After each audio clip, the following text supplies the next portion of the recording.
Hey everybody, and welcome to today's video. Today we're going to be talking about how I have been able to establish an 850 credit score rating.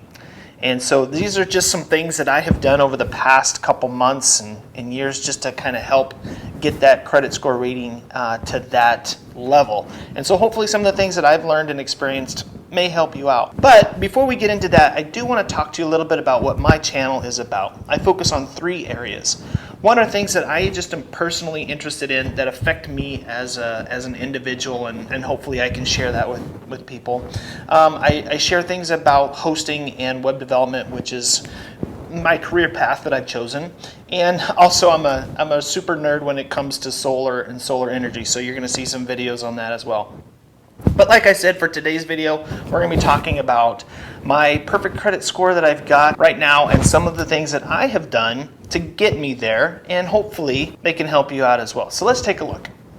As I was saying just a moment ago, I do have an 850 FICO credit score as it's showing on my bank account with Wells Fargo. Now I know that there's different levels of credit score rankings and different bureaus that monitor those things and some stuff like that. But hey, for whatever it's worth, I've been able to establish that score with Wells Fargo. And when I use other things like Credit Karma, I'm well over 800 on the different reporting bureaus. So just wanted you guys to know what I've done and how I've been able to do that. So I'm going to go to my computer screen here, and let's go ahead and log me into my Wells Fargo account here.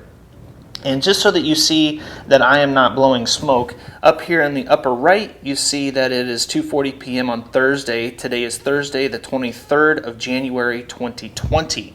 And as I log into my account, I can scroll over here and I can view your FICO credit score here right within the Wells Fargo app.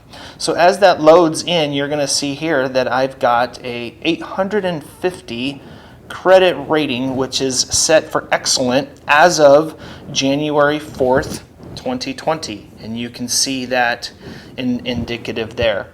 So this isn't to call any attention to me. This is just for me to share with you some of the things that I have done to do that. One of the things is I've kept several accounts open for a long period of time. And over that period of time, I have requested that my credit be increased. And sometimes they'll increase it and sometimes they won't. Sometimes it'll be actually quite a bit, and other times it will be in little increments. And I've always tried to, as best as possible, pay the balance off every month.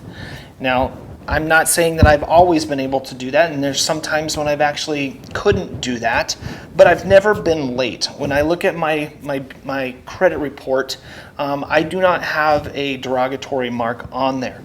And I'm also very, very careful about getting hard hits to my name that might be associated with my social security number. So I want to be very careful about that, because I know that I've seen in the past when I get a hard hit, like if I'm going to buy a car or simple things like going and signing up for cell phone services. When that inquiry hits, I will see a ding. Now over time it begins to build back up, and it's not too terribly drastic. So the big things for me is making sure that I have a higher credit limit on. I have 3 cards, and so that I keep my balance low so that I'm not utilizing all of that credit. I'm paying it off every month if possible. And really, for me, it's just been a matter of simple discipline in those areas. And just in the last 6 months, I've been able to maintain and keep that 850. And again, with different bureaus and different reporting mechanisms, it's ranging anywhere from 812 to 850. But I'm staying right in that level. And so what I want to do is I just want to encourage you that as you're utilizing the credit that you have, be wise and discerning with it. The nice thing about credit cards, if you're disciplined with it, it's like having interest-free money every month that you can begin to establish yourself with, and in some cases even get cash back.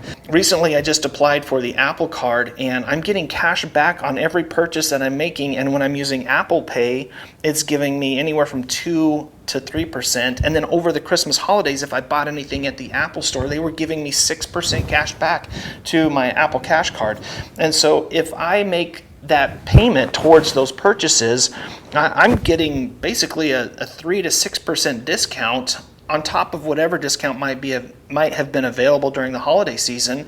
That goes straight to my cash card, which then I put that to my Starbucks card. So by being wise with it, I'm actually able to get free Starbucks drinks every single time I go and have a drink, because I've just, been able to take the money that I've been able to fortunately been able to earn and just pay those things off. And it's one of those things where if you begin to get into this system of using a card like this and your means change, you're going to need to adjust, meaning don't keep the same level of spending if your income has changed. And so just be diligent with that. But those are the things that I've noticed is keeping cards active, making sure that your balance isn't high and you're not utilizing all of that credit, and that as much as possible you're paying off your balance every month.